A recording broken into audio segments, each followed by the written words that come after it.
nwere ibe Maazị Dibia gwara Ebube Muonso, mana Ebube Muonso neglected that side. Every olugo mgbe anyị ga-eme ibe enu ndị asị na Elijah na ndị amụma Baal mere. Olugo mgbe anyị ga-eme ya.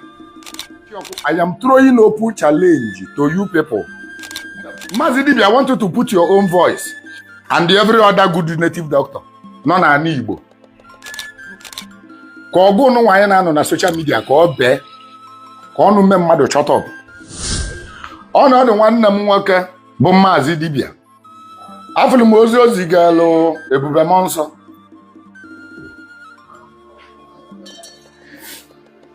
Dịka otu m si wee gwa ya na m gwara ya my brother. Ndị a niile bụ ụmụnne anyị. Kama na asị na nwatakịrị na-abụ ọchị ike, nwatakịrị bata bọva ọchị ike. Serabịa nya bọva ọchị ike. Ọtị na osisi egwu onye na ọchị ike. Mbosi osisi gbulie na ọchị ike, ma na ọchị ike bụ ọnya. Ịma na ọchị bụ ọnya, ọchị ike ebe isi anyụ ma isi anyụ nsị. Ịma na ọnya adịghị ha. Ọnya mana ada ebugala kemis ka o triti enyi. Mbosi osisi ya egwu gị na ọchị ike. Ịma na emekego gị ọnya. Adị m ekwu okwu Ebube Muonso. Na onye na-ekwu okwu ya bụ nwata ahụ. Okolo na-etoro eto wee were ọgọdọ. Maka na asị gị, even the foolish ones become old. Ọ bụrụ okenye niile maala ibe. Nke abụ jele na moto na-ebusisi ibe wee busigide. Adọrọma against na o bupụtara ite. O nwere ite nwe o bupụtara. Si na oke ite.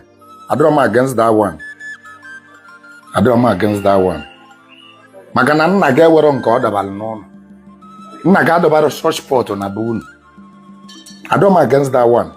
That one nya bupie. Mana ibe onye o jere kwakọta ibe a bụ ibe onye dibịa. Ibe onye dibịa ka ọ kwakọtara. Aga m asị na ite abụ bụ ite mmiri. Kama na ite ahụ na-ekele ya black. Ite mmiri adịghị ebu akwa black. Adịghị eke ite mmiri akwa black ndị dibịa.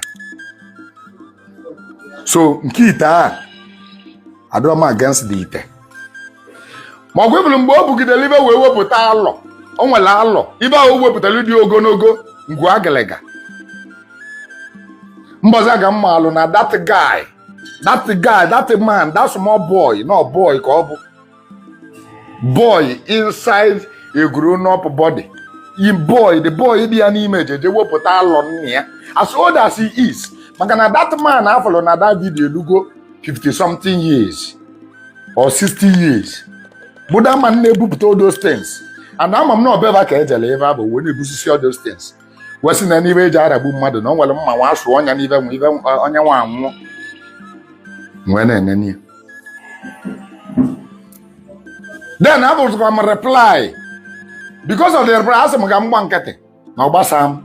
Man, I reply him for yesterday, Ebube Muonso and Maazị Dibia. I will say, offer you an easy. Nagru. Oh, well, even Maazị Dibia, Ebube Muonso. Man, Ebube Muonso neglected that side. Even who was available, Oma one day auto labo, Oma Welezino, no, the liberate here, Oma Walonka. Every limu, I will go boy. I get me. Even ndị asị na Elijah na ndị amụma Baal mere. Olugo mgbe anyị ga-eme ya. In order, anyị ga-eme ya in the benefit of ndị mmadụ, the masses. Yes, achọrọ m ndị awụka na-agba ala. Ndị awụka na-agba ala. Eniriri m gụ n'ovu vidiyo. Send the earlier pastor gị anya na-acha ọkụ. For your own benefit. This is the reason why you ga-eji wee chi ya vidiyo. For your own benefit. Ka ida jenaje mebe magic ma mebe amansi ma mebe ife nwa. Na ife anyị ga-eme. Let us throw challenge with ndị dibịa na ndị ụka. Kpọpụta na ndị amụma anụ. Onye amụma anụ sị na ọ na-achị ọkụ. I am throwing open challenge to you people. Mụ na ụfọdụ ndị dibịa ụfọdụ anyị ga-agbakọ aka ọnụ na ebe anyị ga-eme. You nke nwa bụ onye na-ege ntị for your own benefit ka anyị ga-eturu ozi ya. Kedu ka anyị ga-esi wee tụrụ this thing? Anyị need ka edupụtara anyị ogbenye ọnụ ntụ. Ogbenye ọnụ ntụ mmadụ 10. onwe ebe njiwasi ili si dunye ndị dibịa ogbenye ọnụ ntụ mmadụ ili ogbenye ọnụ ntụ na-ewere ibi ị na-agba mbọ ọ dịrị aga sinsi nne mụrụ gị ị na-ata abụbọ nwere ibi ị na-awọta mmadụ ili sidupụta edunye mụ na ndị otu mụ ma maazị dibịa ma ndị otu mụ ka mkpọkọ ọha ndị mmalụ bụ original dibịa ka mkpọkọ ọha ọnụ denu ka edute mmadụ ili bụkwa ogbenye ọnụ ntụ ka edunye ndị ụka ndị amaala adreesị be ị ga-eje na famili unu wepụta ndị malụ na sịsịrị ba atabala ahụhụ nwere ibe ha na-eme na-aga aga dupụta mmadụ 10 ka ebidogo from 10. I want any genuine pastor or genuine reverend father or genuine onyamama to accept this challenge. This is for your own benefit. For your benefit. For your own benefit. Ndị ogbenye ọnụ ntụ na-eme ihe ọ dịrị agalaba ba na-ata abụbụ moto abatanube na famili unu. Ndị moto na-abatanube na famili be. Your grandfather agbara moto, your father agbara moto, gụnwa agbara ụmụnne gị nwa ya na-agba moto. Eniri m such family, mmadụ family 10. Ọ bụrụ abata na family unu wepụta dị ọkpala wepụta ada wepụta mba family unu 1. Family unu niile 1. Acha another family 1. Acha another family agụta mmadụ 10. Family 10. Edunye ndị dibịa from different villages. Eje na Ebonyi steeti eduta, eje n'Imo steeti eduta, eje na Enugu steeti eduta. Ndị maala adreesị ba ka eje ka edutegbu otu a wee dunye ndị fada na ndị pastọ bakpọkọ onwe bụ ọnụ.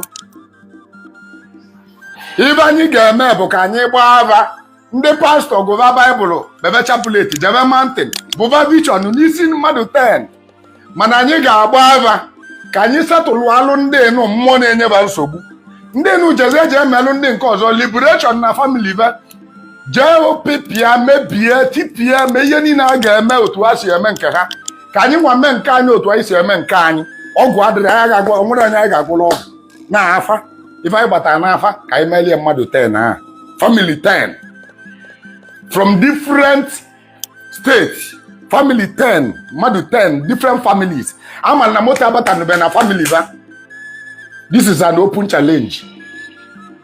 I need more for pastor to pick this challenge. Organize other pastors, organize other Christians. Come on, organize ndị dibịa. Come on, organize ndị dibịa. This family, mmadụ 10 na ka anyị lụọ alụ within 3 months, nye na 3 months. Ka anyị fu changes. Family wali ya na-alụ o. Family ama na onwere ihe a na-alụ. Within 3 months ka amalụ ndị changes ga-abata na ndị nke alụ ụlọ ọlụ. I want this video to go to Ebube Muonso. I want this video to also go to Fada Mbaka. I want this video to also go to Ebuka Obi. And so many pastors mention their names. I want them to see this challenge. Let them accept it. Then the family museum, ihe ọ ga-abụ ọ bụ na anyị mee ndị ọ bụ na ọ ga-arọ. Ibe anyị ga-akwụba. Anyị na-emuo ibe ọ ga-abụ anyị mee ndị a. Ọ bụrụ sọ mụ ọ ga-egwu ya nye ka mmadụ eji wee dị fast kwuo nke a. Eniri m ka ha organize ndị dibịa ibe m ma maazị dibịa o ma ndị otu ya ha organize anyị emezie meeting anyị ekwu ego one ha ga-akwụ anyị. Ma ọ bụrụ na be emelụ mmadụ 10 ọ bụ na ba gara n'iru amanyebe any money. O nwere ego a ga-enyeba na ọjọọ sị ịlụrụ ọrụ mmụọ onye na-azụ abịa na-ene na-abịa ka ama ma oge egwuru ube 3 months ka a ga-enye anyị 3 months after working 3 months so that the sacrifice will go to the spiritual land and they will accept it. Ka anyị nenezie ma changes a ga-adị n'ime family 10 a mana family 10 a ma ba ga-ebido gbawa moto na family ba onwe ego ebu iba moto no mmanụ ma ba ga-alụpụta ihe a na-eme ọ gabala agbawa moto gawa n'iru stand there the family. Let them accept this challenge. And they will name their price. Ego na iganyewa when we fail our own. And ego never get when they fail their own. Let them accept this challenge. Oburoze bata na social media na banta. Even ndị amụma Baal na Elijah melo. Okwunu si na Elijah melili ndị amụma Baal. Yeah? Nyaga ncholo ka anyị mee ya in this modern age. Let us do it. Achọm ka anyị mee aja nsulu ọkụ maka na oyekwu na omume. Oyekwu na omume. Nyaga iji wee chọọ ka anyị mee ihe family ga benefit. Ihe ndị Igbo ga benefit. Ihe our followers ga benefit. Nyaga ncholo ka anyị mee. Nyabe ebe anyị chọrọ ka anyị mee. And the family will be known. They will be known and they will be checkmating for 3 months. On what they get gift to them, nobody is going to give them a car. Nobody is going to give them a money from their hustling. I got much up over Maleba and I hustle. Never. Kaimalu Mogaga. Let them accept this challenge. Ebube Muonso, that paid in our born blah blah blah blah blah blah. And I go Mazidibia and open a fair. Obu Ogu go no noa. Obu Ogu go no noa. No sigini ga prove ndị asụrụ mma onye asụrụ mma n'ite onye bụ wee nwa nya bụ ebe ọ gwara gị na o tege akụ na ụghọlịbala anyị nya bụ ebe ọ gwa gị na nwere na-agwazi ya na nya kwụrụ gị n'iru ọ kwụrụ gị n'iru ị ga-etigbu maazị dibịa ọ gwa na onye ọma mbala onye ọma mbala ga-ese ya kwụrụ gị n'iru ịjụkwala ese onye ọma mbala ka ịvụlụ nọdụ na social media na-akọ ili si akwụrụ gị n'iru ọfụ gị nyakwuchie gị iru na ụdị na isi ka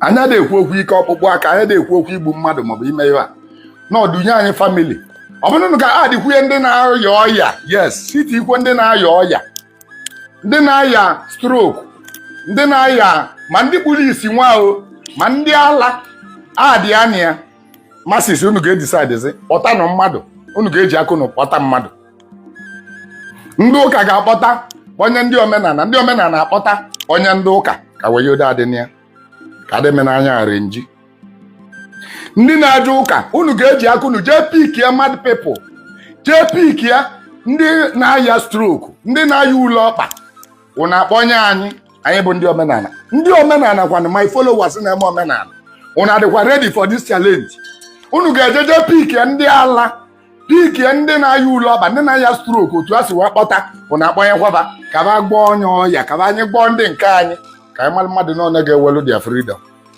otega aka unu bidoro mebe anyị ife adịgo too much ndị na-eme omenala unu adịkwa ready for this? Are you guys ready for this? This is an open challenge to even in an ụka. This is open challenge to even in an ụka. Can you make the challenge to the way our people get you will benefit? It's for your own benefit.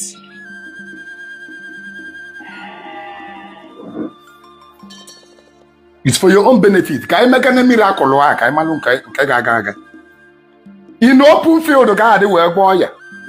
An open field, where boy. So, actually, my video no one because I'm on a cut to this video. Send your pastor. See, I accept this challenge. For choose what date and venue. Kabada sana na ija le ja ko ogu ebe won. Date and venue for choose we. Mazidi, I know you are with me. You are with me on this. If you video no one, you respond to Kaimalo. Well, video, Mazidi, I want you to put your own voice. Kai gwandia, kai menye, kai opera nkapula katabula. Iwa ga-eji bụ ugili ka ịgba ava mali ibe na-eme ndị ba ya edunye anyị ba ya edute dunye anya ya edulu dunye ebe and every other good native doctor nọ n'ala Igbo ka ị try ya anya in for the benefit of our people ka ụka baa n'ụlọ